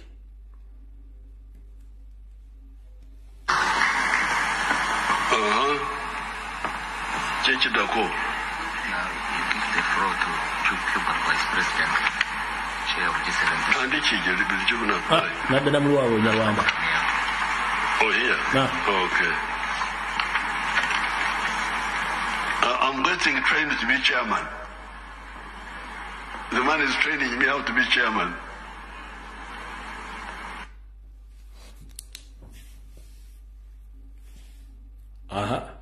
Kiki ekiddako. The man is trying to teach me how to be the chairman. Kubanga Windows miye. Kati Janet. Wabareddemu ono musajja bamupikanga. Omanyi twabagambe eddagala bamukozesaako kujjawo ne mulaba first man nvubukanye bamukuba empiso. Bamukuba empiso za zali house of plastic. Najja nga anyirira eno kati mulaba amaaso gatandise okujjambira ebitwa kati amaaso gatandise okulira ettama zino gundi zino. Kati amaaso wano gazzeemu wano ekintu wano kino kyambuka ne kidda wakati alinga amaaso g'Abachina kino kyazze waggulu kino kyawula kidda wansi kati gweoyagala okumanya Museveni mutuufu buuza omuntu yenna bw'akola mu SFC oba akola mu gavumenti ng'asanze Museveni mu physical nga tali ku kamera bagenda muteekateeka kwogera ojja nakka otegere ki ekibafuga nga tekiriiwo olaba babulamu kuba mufini bakuba bidagala mutegereza skin n'alyoka mubyenenja nga najjanga adduka ngoloza mugumunyu kumba omusajja ayiika dda windows kankabadde omundi ogusemba ojja kakasa nti Janet yafuga eggwanga lino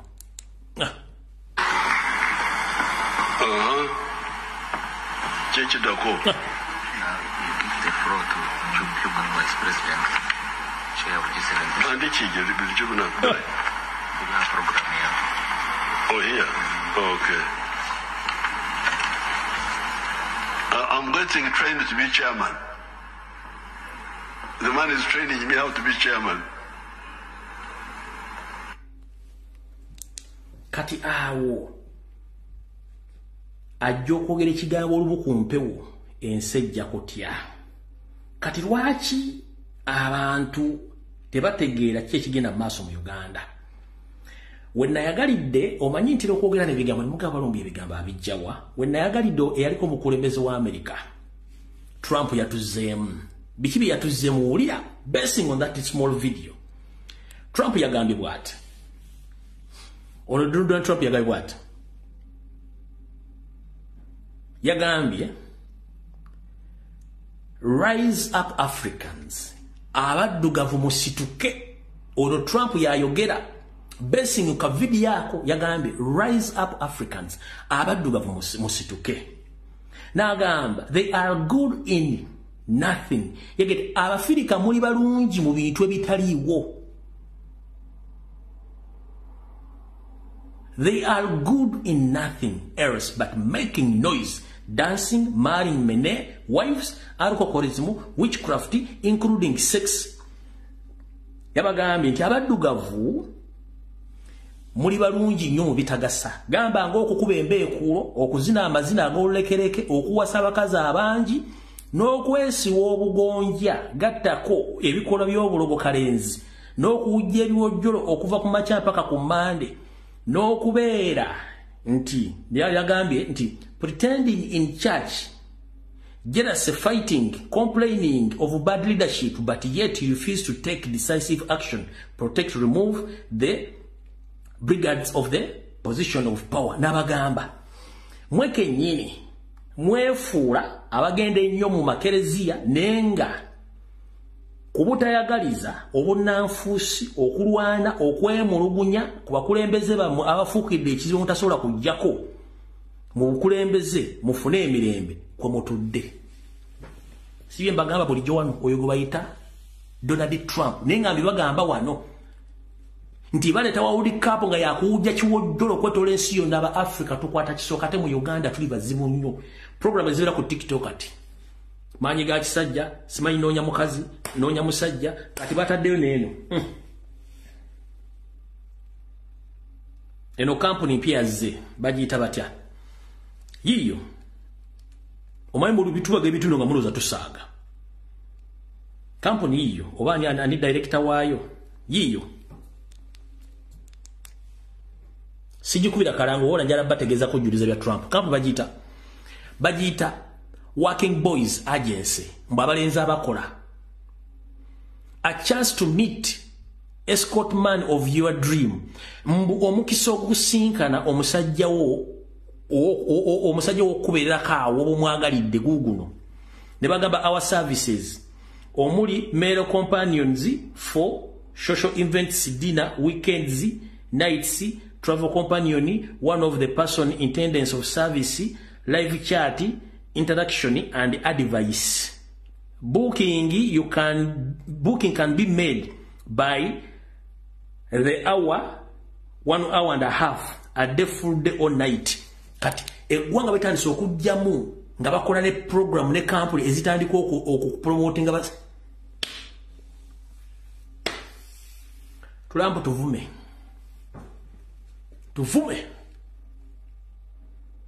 Tuyoko tutegeere. Kati ndowooza kansooke male okudda wano tudde ku iyo information ambale mpita obuyise okubategeeza nti yo seriye ebibye si byangu. Information nanyingi njala gitambuza nga ngitambuliza mu line entuufu gye nakoze eki. Kati mbade sinakubagiza bafamile y'omugenzi and Lady Cecilia Ogwal. Chitaronyo ddala kuviirwako mukyalo naye nawuliddeko aba NRM nga complaining nti twasobodde kumwogerako era tetwamusanyukidde nnyo okufa kwe. No, ffe tetuli ekyo kye mulowooza ate temutulowolooza nti buli omu tugenda musanyukira. Tumanyi baani be tulina okusanyukira nga bafudde abatukozeeko ebikolobero. Cecilia Ogwal si omu ku bo, although yakyuka ne si omu ku bo. Y'omu ku bakazi abaddewo nga bazuganya Museveni all along. Ensobi gye yakola ali emu. Kwe kuva mu kye yali akkiririza Museveni n'amugula obonge n'amuzza ku side ng'ate Museveni abagamba it's on record. Museveni doesn't forgive and doesn't forget. And I'm here to tell all politicians, if one day you attacked Museveni or you abused him or you disagreed on issues, most on political issues, Museveni doesn't forgive and he doesn't forget. Nchiddamu.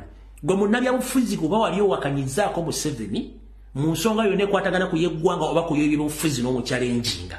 Museveni teyeerabira ate tasonyiwa. Asobola okusembereza n'akuteekako kaswiti ku mmeeza in the next few years n'akugjawo nga bw'azaakola. Which kye yakoze Cecilia Ogwal.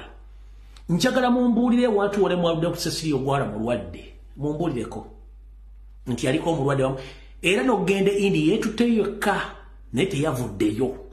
Era yakolako ne ka short video ng'avudde ku kitanda mulamu bulungi. Ninogeeza okulya te mukazi yafudde.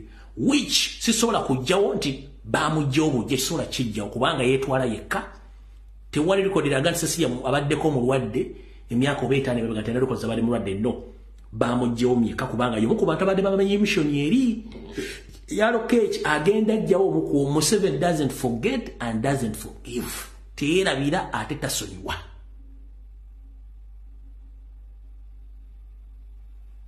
Ukitegera bulungi nnyo? Wano ng'ali yabadde nga wano omuntu omulaba akubye ku matu. Ngenda kazanyako eddakiika emu. This particular video today is for my two daughters, Dr. Jen Rosa Chen and my daughter Aneta Mom. I just want to appreciate you. I just want to say today has been my day to walking. I have a lot of energy, a lot of smile on my face. And the smile you see on my face has been put by you two daughters. And I thank God the sons have discovered that have been hiding powerful daughters behind. Kati yetu alindi yanga mulamu na kunanika video kuna akaweleza nga yebaza nga mulamu nnyo. After a few days yafudde. Oyo go bayita yose. He doesn't forgive and he doesn't forget. Asobola okujja obudde bwonna. Oyo go bayita Omunyarwanda. So my fellow Ugandans, I'm here to inform you this. Either we gang up to remove Museveni or we shall die one by one. Nchiddamu. Twekwate ffenna tuggyeko family ya Museveni oba ffenna bagenda tutta omu ku omu. Gojja kulowooza nti Museveni akwagala. He doesn't like you. Omukulu ono mutabani wa Tito Okello Lutwa, Mr. Okello Lutwa, you came out with this statement. But I'm here to inform you. Maybe you don't know the history. But if I'm not mistaken, according to the information which I have, it's Museveni who betrayed your father, and Museveni is the one behind the death of your father, the late Tito Okello Lutwa. But this week you came out blogging, talking bullshit against your fellow northerners, most especially the Kalamajongs. People are dying of hunger, but you call them idiots because they can't go and get food because they have land. But I'm here to inform you that Museveni sent SFC to Kalamajong, and the biggest number of Kalamajongs that have been killed, and their land have been taken up by the state. All their belongings were taken up by Museveni. But for you, when you were contacted about, when the media contacted you to talk about the issue, man, the statement you uttered wasn't good in public. Mr. Okello Lutwa, You forgot that Museveni is the one who was behind the death of your father, and you don't know the reason as to why Museveni still keep you in that office, because he knows that the moment you get out of the office, you talk bad against him. So, in a statement, Mukulu Njayogedde. Okero lyemu yavudde n'amugamba nti abantu mu Karamoja region bali mu kufanjala, n'agamba nti abo basiru balina ettaka lwaki tebalima. Naye mukimanyi bulungi tuzze twogera nti Abakaramoja babatwala kente, information tugifulumya, Abakaramoja basse almost ndowooza 60% babasse, tebalina dde kyakulya, Kolodi bamusimye, mabba bamututte, tebakyalina basula. Omwami ono yagambye nti ba idiot, simuwulize bino bigambo si byange. Ono Okero lyemu nga yabyogera. Only an idiot, a real idiot, that can die of hunger in Uganda. He said this, I'm sure you heard this. But aren't we having people dying of hunger? Those are idiots, because there is enough food in Uganda. If you work hard, there's land in Uganda, the climate is right in spite of climate change. If you make a double effort to make sure that you go out in the morning, you tilt your land, you plant the seeds, you maintain your plantation, surely you cannot surely, okay? How do you fail then to get food? Yes, Honorable, I agree, but Nkabadde muwulire bulungi nnyo? Yagambye what? It's only an idiot, a real idiot, that can die of hunger in Uganda. He said this, I'm sure you heard this. But aren't we having people dying of hunger? Those are idiots, because there is enough food in Uganda. If you work hard, there's land in Uganda, the climate is right in spite of climate change. If you make a double effort to make sure that you go out in the morning, you tilt your land, you plant the seeds, you maintain your plantation, surely you cannot surely, okay? How do you fail then to get food? Yes, Honorable, I agree, but So, Mr. Okero, so you call your fellow citizens idiots because they lack food, they don't have food.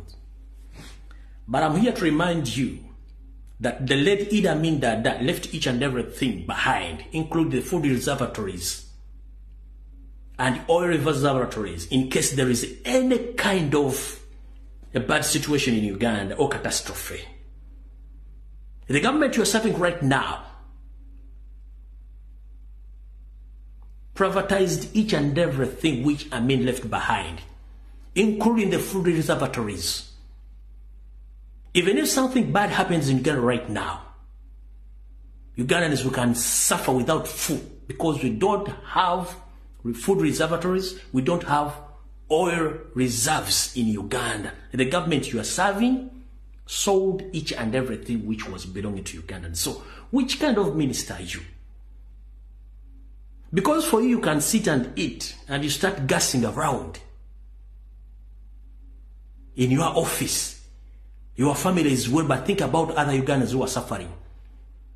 Among the areas which have suffered in Uganda, Karamajongos have suffered a lot. And they have seen days in this country, Uganda. So now people came to you, asked you about the situation those people are facing. You broke down that they are idiots. But I'm asking you as a minister, do we have food reservoirs in Uganda whereby in case of anything that Ugandans can be fed almost for 1 week or 2 weeks? Nothing we have. But for you as a minister, you come out, you start talking bullshit. What kind of nonsense is this?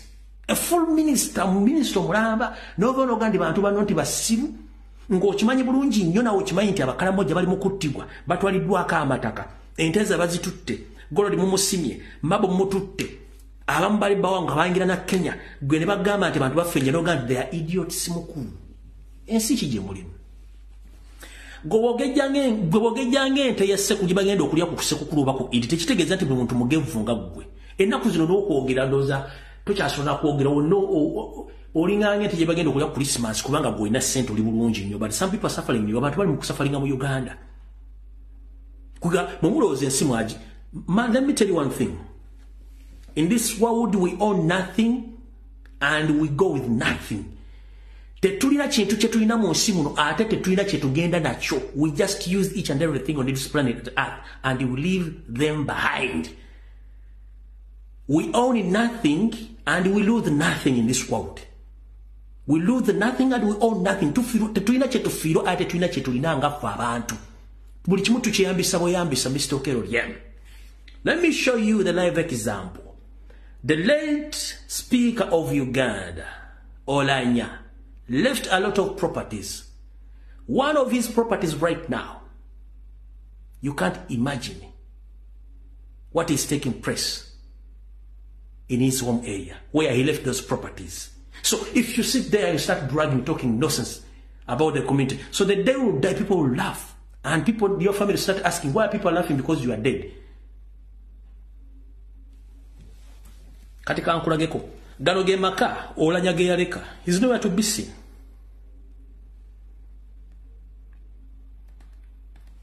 This is the home which was left by Olanya. Ge maka Olanya ge yareka. Gafuka matongo. Matongo. Ni yali ayo zazimba chikino. Oba yali agenda gatwala ogana. Gafuka matongo. Ninga yali agujubana n'ensi. Gafuka matongo. Nyumba y'Olanya giyaleka kati gafuka matongo. Ali mutaka yagireka kati Okero Lyem. If you brag around mu kifo ky'okugamba mutaasa abantu eno y'ennyumba y'Olanya. Hiyo yagireka tegendangako wadde n'omusumaali wadde n'akasawo ka seminti eno eyisaawo. Hiyo kanjikuddemu gikulage. Hiyo ennyumba Olanya yagireka yiyo. Kati goddawo ogerega abantu mbu basiru tebalina kyakuyiyo yagireka. Ni buli kimu yakireka kyegenda tolina kyobeera ku nsi kuno kyoyina ensi tuyitambuyise. So abantu bavaayo okuseka nga mwogedde ebiga by'ekisiru mulowooza nti abantu basiru. Abantu si basiru balina obulumi. Mwasayire singa media ne mainstream media tebogera ku nsonga zikwata mu Uganda, tebogera ku nsonga zikwata ku Karamojja, tebogera ku nsonga because fe twalemerako fe twaga tujja byogera lwendikoma okwogera Katonda yamanyi simanyi. And you call me an enemy of the state because you came out and you talk about these issues. Mr. Okero Lyem, you were among the people who were more interested to be brought back to Uganda with your comrade Nsereko Muhammad. But shame upon you.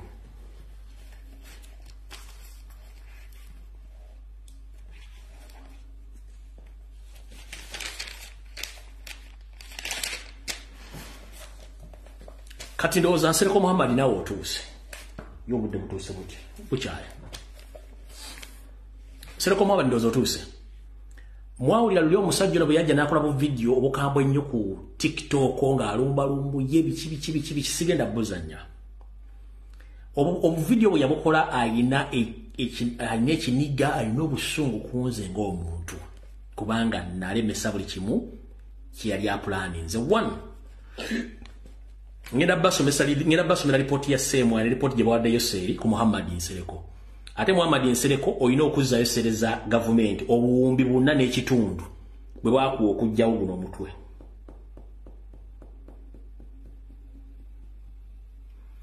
Muhammad Nsereko MP Kampala Central zaayo bilioni 4 n'ekitundu ze baakuwa okujjawo Lumbuye. Zize kubanga mission bagita ghost. Same report egamba mission Lumbuye is a ghost mission. So Muhammad Nsereko should return the 4.5 billion Ugandan shillings for the failed mission, which he didn't complete. Kuno kwoli bajja kakusalirayo kankuluvire ku ntono. Emirimu gyezzenkola ku social media kuno njikoledde ebbanga ddene nnyo kulwa bannayuganda si lwa muntu ssekinoomu. Ebizibu by'endimu byonna kati essaawa zino mbirimu lwa Uganda ole bannayuganda si lwa bantu. Museveni asasula billions of money bavume Kyagulanyi bablocking information na buli kimu. Bwe mbanga threat ku regime ku bintu by'enjira bisizza lwaki bateeka mu kuba zino za Nsereko zokka waliwo ne companies edaze bawa ssente okukola omulimu gwegumu. Kati goboddeyo emunuupu nkuba Museveni ne family ate n'ojja n'okola ku counter attack kitegeeza olina gw'okolera gw'otamanyi. Museveni basasula ku media okujja okuvuma Kyagulanyi temba counter attack ng'ate nze nzija ne bannanga basobola mune musirika. Kati nze bwe nzija okukola ekyo ate Museveni kyasasulira billion n'ojja n'omumanyira ng'obulamu bwe buli matigga mba nkusaasira. Nze sisobola kuddaka brother oba sister. sirina kindobula mbwangu nana bwonna lwansi Uganda kati kubojjalo gatogenda kunvuma oba tovumanzi oba olemesa nsiyo kuba byenjogera tojja byogera ate mugate bagenda bikugamba era mba nkusaasira busaasizi kubanga Yesu omukazi yali ava okukyuka mu kibi yajja omusiga amafuta ku bigere abaali bamumanyi obubwibwe bagamba nti Yesu tokkiriza mukyali okusiga amafuta ku bigere ebyo kubanga muwonoonye Yesu n'abagamba kale gwa takikolangako ekikolwa ky'oyogedde kwata ejjinja olikuba omukyalo oyo bonna baavawo ng'emikira bagizinze mu mpale ne beeyongerayo nga tebamukubye ejjinja kati gwe bwe mbangaaza ekintu kyekola tokisobola ndeka nkola ekintu nze mmanya Uganda kyeri nsasulamu bakyendabamu bwe mba soogedde ku ggwe nga njogedde ku Museveni obulumi obujjawa bwe mba soogedde ku ggwe nga njogedde ku Museveni n'ebikolobero bye obulumi obujjawa gwomanyi kye bayita okuexposinga dictator from the bone to marrow okumuva ku ggumba okutuuka ku busomi oba kyekitegeeza we've exposed Museveni all the missions zebakoze okusaanya wana Uganda n'okutwala amataka gwe nojja n'omumanyiira ekyo sikirina mbuzibu kubanga eyeeweeza omumbago bazikuba nga bwe mbaga ku social media alimu kalowoozo nti kasita ojja ku social media kkiriza buli kimu ekigenda okujja ojja kigumira atakisobola ng'oli wakatengo kiveeko kati njala bagamba mumpulirize bulungi nnyo sikyali mu kiraasi etiisibwatiisibwa kuba neesaddaaka kikisooka sikyali mu kiraasi ekyusa kigambo kyange nti ndi ekigambo kyange never over my dead body sobola kukyusa kigambo kyange eno ya insurance yange sisobola kukyusa kigambo kyange nve ku ggwanga lyange kubanga mmanyi kibayita okulwanirira eggwanga at any cost mmanyi kibayita okulwanirira eggwanga amawanga ge mulimu America Bungereza Canada gaani nagano gemuge amawanga galiko abagalwanirira tegava buvi mu bbanga bayiwa omusaayi bafiira obulamu bwabwe kati bwe nkola ekintu kyekimu kye nsobola okukola nga si muntu sikoze eki ndeka nkola omulimu gwange gobanga osobola okudifendinga Museveni ng'olaba akola ebirungi defend him era laga ensi Museveni kyakoze leka Kyagulanyi akola ogugwe kubanga si alina obuyinza babumubbako gw'obolanga Museveni akoze birungi wana Museveni protecting a government ya Museveni don't attack Kyagulanyi don't abuse Robert Kyagulanyi Sentamu si yakulemesa obufumbo si yakulemesa okusoma si yakuma omulimu is well of asobola okukola buli kimu kyalina okukola but alina ekintu ekimisinga kyagala okuteeka mu ggwanga kuba ensi yonna agitambula tanakyayagala kintu ng'ensi etambulira mu mateeka buli mwe asobola okufunamu nange kyenduubirira ensonga lwaki nabagamba sirina kifo kyonna kyenwanirira kutaasa ggwanga eyo era eggwanga bwe likyuka mu ngeri yonna gye likyuseemu nzira waka kulima kasooli that is it kubanga mbadde by'obufuzi mbimanyi sina kyembyetaaza nwanirira ggwanga lyange kati gwali eyo gatta video zange n'ozoogeza kye zaagala please ekyo tuyite okumala obudde ng'anyiigira mu nzikiza oba ng'akunamira muzibe sina kindi kwe kumala obudde ng'anoonya emisuwa gy'embizzi nti ogenda giteekako ecupa y'amazzi that is total nonsense let the information flow nga bweri etambule nga bwe don't change any statement I make on social media. That is wastage of time and resources. Njogera ebigambo byange nga biri calculated mbiddamu sibi. I don't see deleting of videos eziberayo. On behalf of my country, Uganda. If you are to defend Museveni, defend him, but don't attack anyone. For to right attacking Museveni kubanga si munna Uganda eggwanga alifuza ebintu byaffe byonna abisi asa abantu. Abo bantu ku mataka si munna Uganda.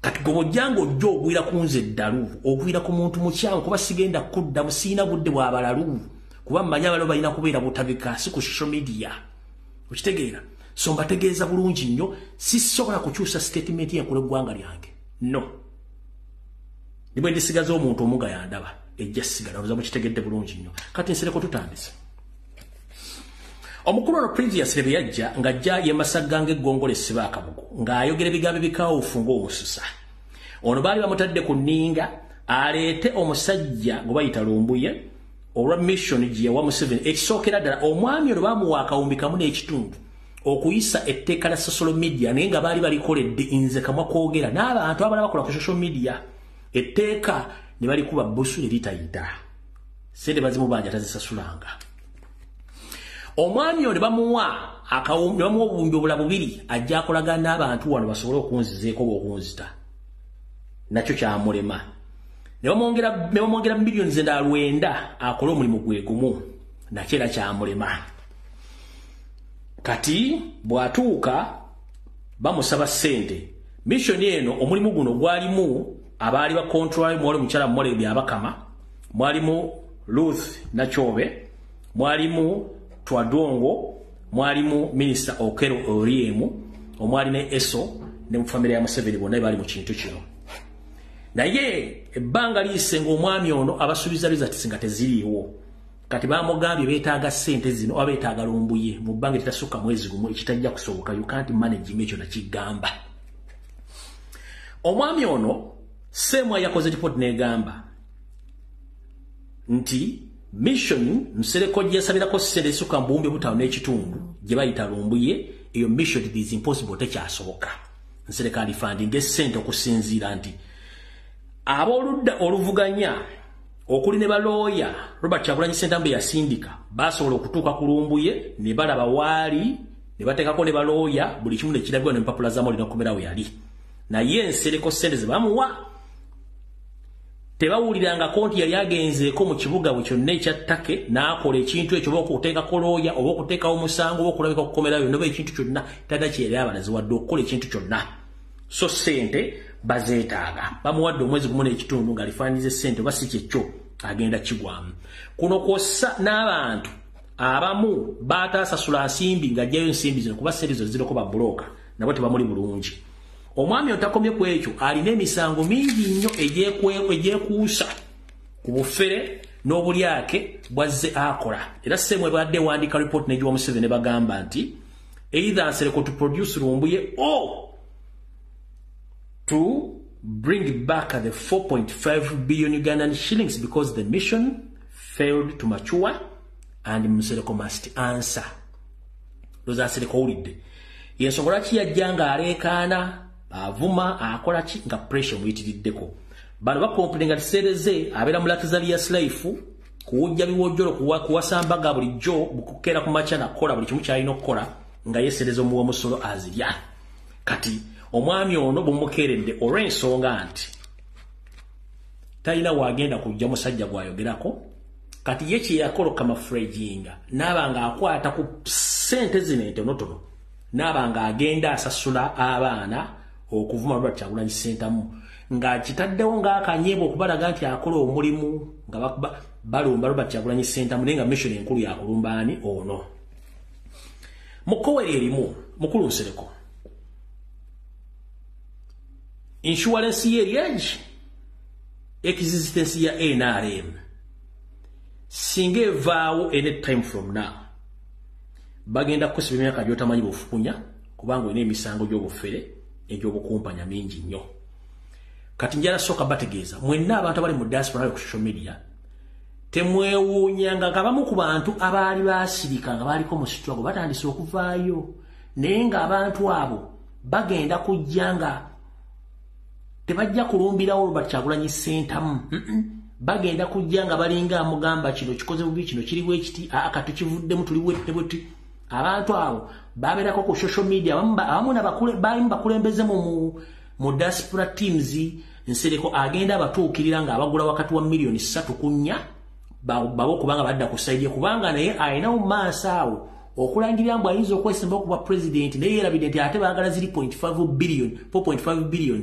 bazaagala bifo kati mwewunyanga abantu amu abaali abafa baali bagenda silent batandise okuzuukuka naye nga statement zibakola tezitegerekeka abantu abo nga bwazaateekawo influence y'abantu abajja bavuma Kyagulanyi nga basasula ndere besisi bakole Robert Kyagulanyi Ssentamu so mukitegeere nti ekyo nakyo Nsereko kiri mu pipeline nakyali mukikolako naye nga njala kutegeeza mukulu nze nakugamba dda nga nze omuntu tomanyi lwaki ndi ku media kuno era tomanyi lwaki Katonda yansulako akasubi n'embanga wendi nakugamba oyagala Kyagulanyi nga mufu by all means nena kugamba gwe kune Kyagulanyi kulika jjo okola bako mulambo gwa munne ngaze bana chukugamba kunze nayo kulika yinzo okola mulambo gwa munne olwensonga lwegaliza mukachita oluttanyo kugenda mpola muvubuka genda mpola ensite kungula togikyalako bukyaza ko wayagiviira ensonga zetwogera nawe zikuyamba eggwanga lye likyuka nga likyuse bulungi nga bwetwagala likyusa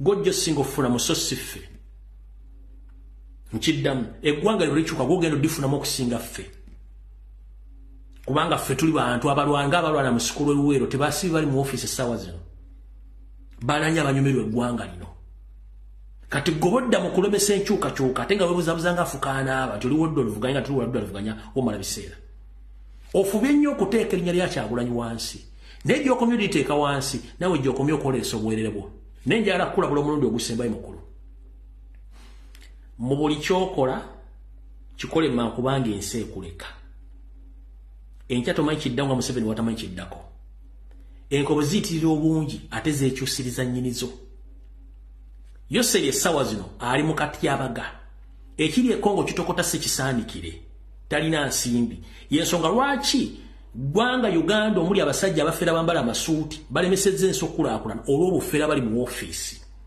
olwaleero mu kakiiko akakebera embalirira y'eggwanga omusajja omubbi eyabba amabaati ng'akola Minister of Finance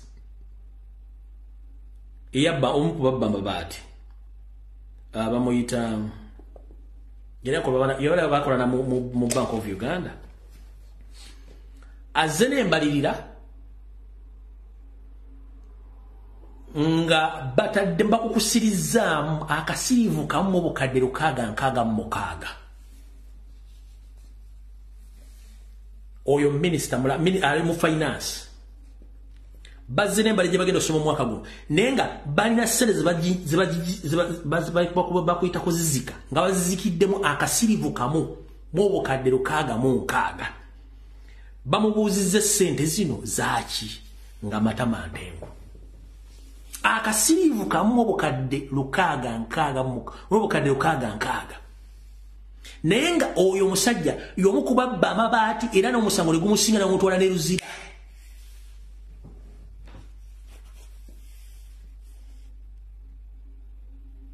so oyo si Kasaija n'omusajja Muganda simanyi amanya ge yaani muntayipingire w'amanya ye Lugolobi is it Lugolobi Amos Lugolobi yeah Amos Lugolobi if I'm not mistaken does I Amos Lugolobi Nabbanja yabba amabaati Anita Amongi yabba amabaati ni omulaba babba kwaliko minister yabba amabaati is it Amos Lugolobi laptop yakola yeah Amos Lugolobi azene budget yegwa kubanga budget bagibalange ebadde egenda kubeera ya busiriivu 5 mu bonna ebadde ya busiriivu 5 mu bonna kati yene bamafiya banne babadde bajinjiseemu akasiriivu kamu obukadde 606 bamubuuzizza mukulu zino ssente zaaki nga Amos Lugolobi akalula maaso ng'ente esala leero nga talina kyasobola kuligamu naye nga remember yali mukomera nga bamaze okubba amabaati kati omuntu omubbi yabba amabaati ate gwe mukwasa bajeti ya Uganda najja n'atandika okukola bajeti nga ne ssente zirimu tamanyi gye zigenda kuva bwe twogera ku bigambo nga muwa nti abantu tuli babi 1.66 trillion bamubuuzizza zino ssente zaaki nga tasobola kati ssente zino ziba za Museveni naye ng'essente zino ze ssente ze bakozesa okugoba Abaganda ku ttaka n'okutwala amataka g'Abaganda bonna n'okubatemula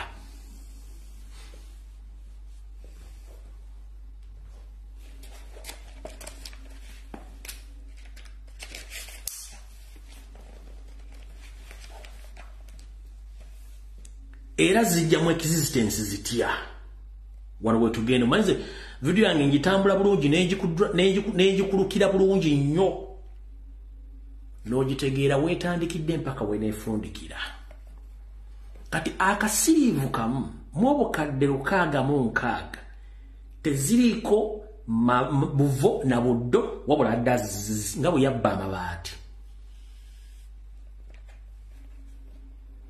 Kati tuvudde katuwulira wano.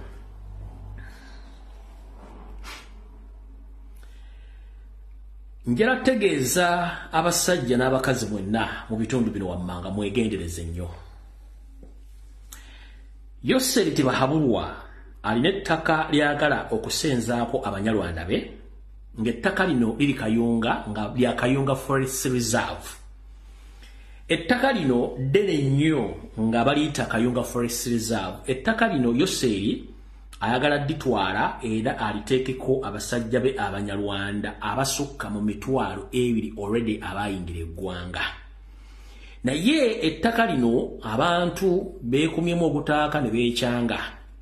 Ekyaviiriddeko Kisawuvuga muto wa Museveni Salimu Sale okutegeeza nti bantu baba ekyanze twagala nnyo kutulabisa abantu bano mbaleete mu bitundu bye Nakasongola ku ttaka ya military barracks. Ate nayo ne basangayo obuzibu era kati bali mu kubakyusa babatwala mu bitundu bino wammanga.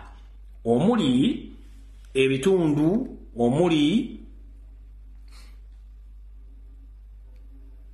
Gomba, Nakaseke, Luweero ne Kiboga. Nkiddamu omuli Gomba, Luweero, Nakaseke gye batwala abantu bano abali 200 bweddu Abanyarwanda. Naye abantu bano bajja batya mu Uganda buli kimu tukibagambye. Muganya okutegeera kati awali okulya n'okukomba essowaani.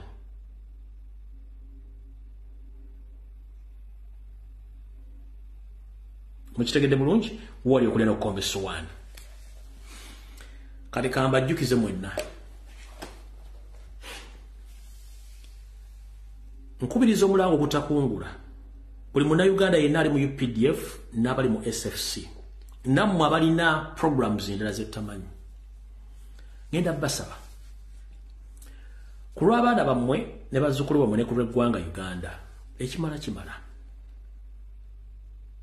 Abafiirira eggwanga lino okutuuka we liri baali basajja Bannayuganda nakabala. Abalyeyagaliramu si Bannayuganda. Okugoba abantu ku mataka kinaakoma ddi. Okutta Bannayuganda kinaakoma ddi. Era eggwanga okubeera mu mbeera gye lirimu kinaakoma ddi. Nga mumwetuddeko. Teri muntu agenda kuva Kenya atuyambe. Teri muntu agenda kuva Congo atuyambe. Teri muntu agenda kuva Tanzania atuyambe. Lwya lwa munyido tulina ddwekula ffekka. Gwa polisi wakakobera mu polisi emyaka 30 toyina nnyumba. Ow'amagye wakabera mu magye emyaka 25 toyina lanka. Toyina life. Ofuna 35 baana. Sente zigwa kwa account nga giri 200. Gwa baana bagenda competing na in terms of education. Era ogenda kuzaala ddi abaana basome. Naye nga abasajja bali mu office bonna abasinga bungi banyala tebali konsibuko gw'otudde. Ensa zikyusiza obuyinza nga abadde ba junior officers bawambi government n'okuzikyusa mu ngeri yonna esoboka. Ngenda basaba bassebo ne bannyabo abali mu magye kulanka yonna yesamu tasaba na Uganda. Kiyinza okuba ekizibu kya Bannayuganda okusituka olw'ebizibu ebitamanyikiddwa. Naye mutaase eggwanga Uganda by all means. Mutaase eggwanga.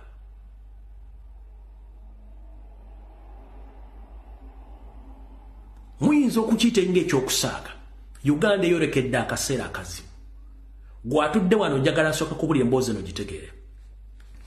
Museveni abadde mu buyinza yajja na mmundu myaka kati agenda mwana. Bali bakulazzeko nti ono y'omusika agenda okyusa okufuna obuyinza mu mirembe tebuliiwo. Katonda ali musiru nnyo okumajja nti omwana omulenzi. Oba Katonda ali musiru nnyo okuleka muhoozi anywa omwenge atamiira yiike windows. Koza ali musiru nnyo okuleka nti wali muntu yenna ali mu gavumenti essaazi zino ng'asobola okusongolwako nti oyo nga bonna babbi batemu. Goza lwaki Museveni akosa system ye elimination, kidnapping and killing kubanga akimanyi tasobola mateeka. So tugenda kusigala mu nsi nga teri mateeka. Nga buli muntu asobola okujja n'akujja wakujja n'akutwala n'akuwamba n'akutta. Mu nsi eyo That is wrong. It's high time you act. Don't wait generals, don't wait colonels, don't wait corporals. Anyone who can save Ugandans at any particular level, in any force, either SFC, UPDF, military, police, you can save this nation. We've tried to mobilize Ugandans to strike to wake up, but we don't know what is taking place in Uganda. But please, you can save our nation. We can't rely to politicians anymore because some of them, they're interested in getting money than liberating that nation. Please wake up.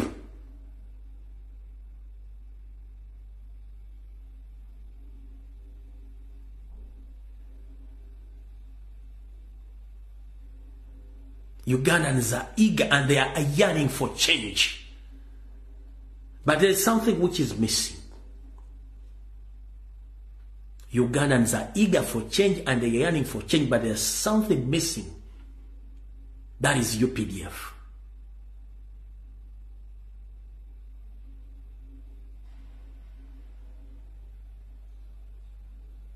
There is a difference between UPDF and SFC, Special Forces Command.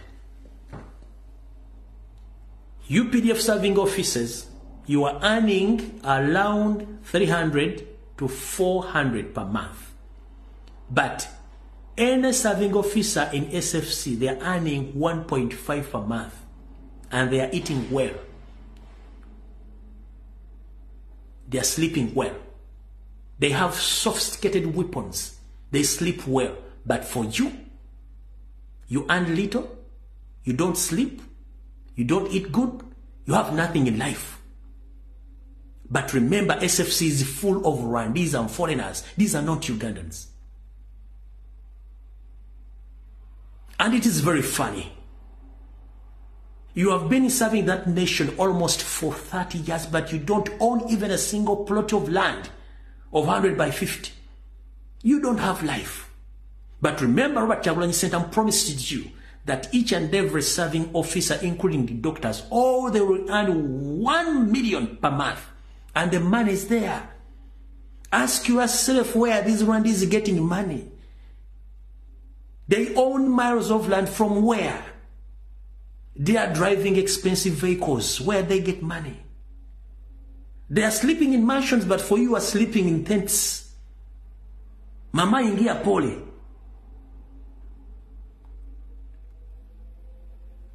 You are serving in the country, but you are serving any individual who is not a Ugandan. Any serving UPD officer, wherever you are in any barracks, please wake up. Uganda is rich in minerals. Uganda can accommodate each and every Ugandan at any level. Because God blessed that country. But we are lacking leadership. We are lacking leaders. Bobby Wine has tried his level best to wake up Ugandans. But now you are witnessing the force which has been applied on him by Museveni by paying propagandists on social media to tarnish his name. That's why I told you that there is something which is missing. Please, UPDF serving officers at any level, wake up before it's too late. Save that nation. For last, we've played our role on social media. There are so many Ugandans who are suffering in the northern part of Ugandans. People are dying. In the western part of the country, people are dying. Museveni is killing people. In the central, it is worse. That's why Museveni tried to stage and blindfold Ugandans by setting a 24/7 music concerts. People are drinking because for him, he just wants to show the international community that everything is okay in Uganda, but people are suffering. There is no medication in hospitals. There is no food. Nothing left for Ugandans. These people have built Rwanda on the taxpayers' money. We are engaging in non-profitable wars across in East Africa. For what use? UPDF, wake up. Mwamuke.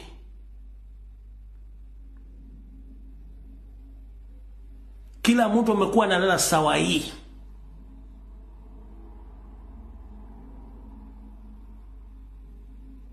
Hatuna kitu chote.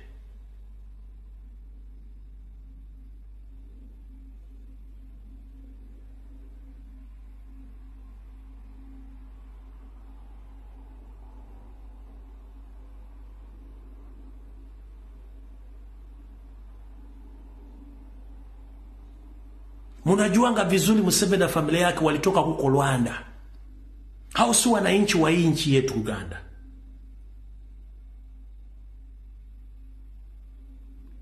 Munalala vibaya, munakula vibaya, hamuna kintu. Lakini hao wajamaa walitoka Rwanda walikuwa wana kintu sawa hii. Wanaendelesha magari makubwa. Wako na wabibi, wako na pesa, kila kitu wako nacho. Sasa hamuna kintu. Kwa nini munalala? Muko na bunduki, muko na kila kitu, lakini munalala. Kwa nini munalala kwa hii sawa?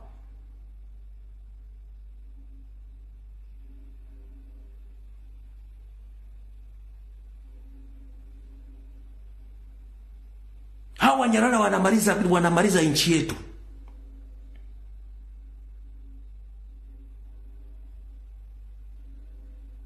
Guys, wake up. It's too late.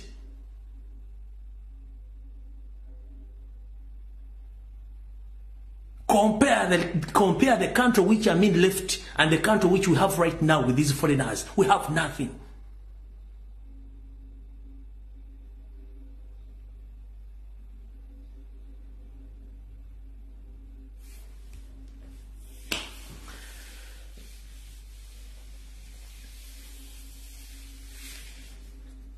Sina bingi bengera bagamba byembagambye mbaliriza tujja kuddamu ku Rockton sasa zijja kuba 2 akatambi nkamaliriza obaka bwanga ujja bugende buli mu Uganda ina jali buli mukola kyo inokola